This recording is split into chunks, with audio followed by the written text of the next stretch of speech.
from a box inside the boot and was sliding a mask over my face when I noticed Inspector Pritchard exiting the house and heading my way with a grave expression on his face.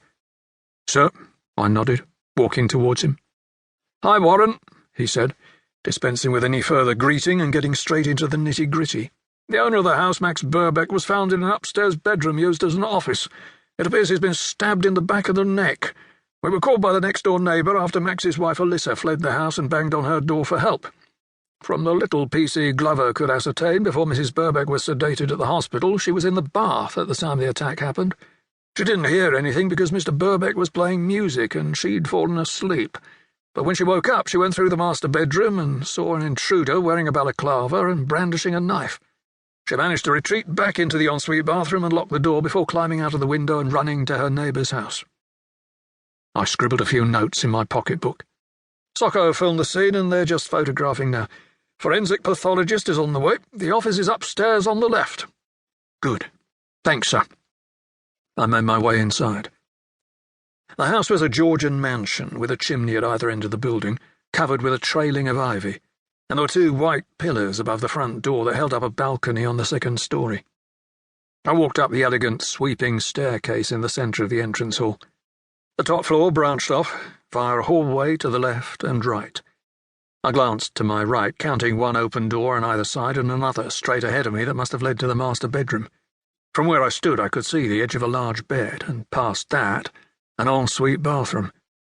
The impressions of what looked like damp footprints were darker smudges on the cream hall carpet coming from the bedroom and stopping just before where I stood.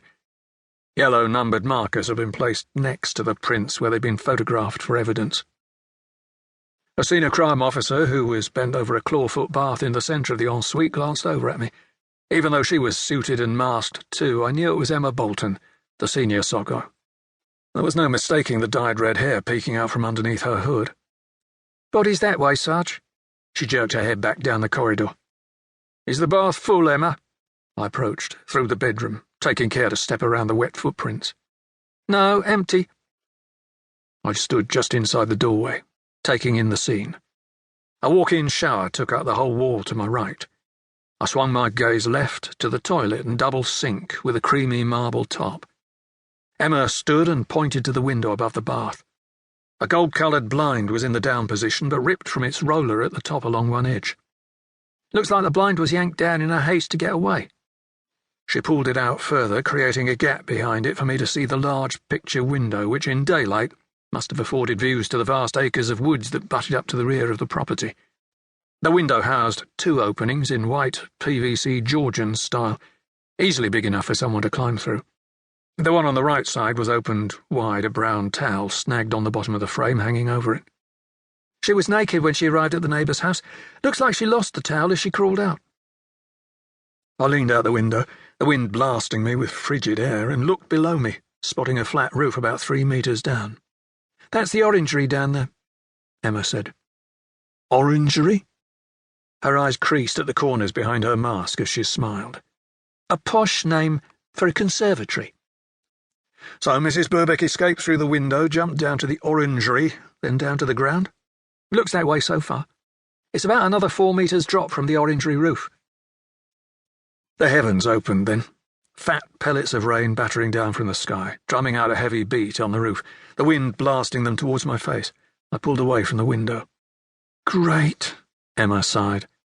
"The weather's not going to help when we do the outside." I walked back to the bathroom door and examined it. It was splintered where it met the frame, and from the damage it was clear that it had been forced from the bedroom side. Was this done by uniform or the intruder? "Uniform. It was locked from the inside when they arrived, so they forced it open." I left her to it and dodged around the footprints again, heading down the corridor, taking a quick look in the 2 rooms on this side of the house, which looked like unused guest rooms. The first door past the stairs I just walked up was a room decked out as an office. A male body was seated in a leather chair, slumped over the antique mahogany desk in front as if he was asleep, exposing the knife wound at the back of his neck. There was very little blood from the wound and no spatter that I could see. No signs of a struggle. Another Socko stood over the body, taking photographs. I stepped closer, scanning the scene. A pile of paperwork sat neatly on the surface of the desk next to an open laptop, showing a screen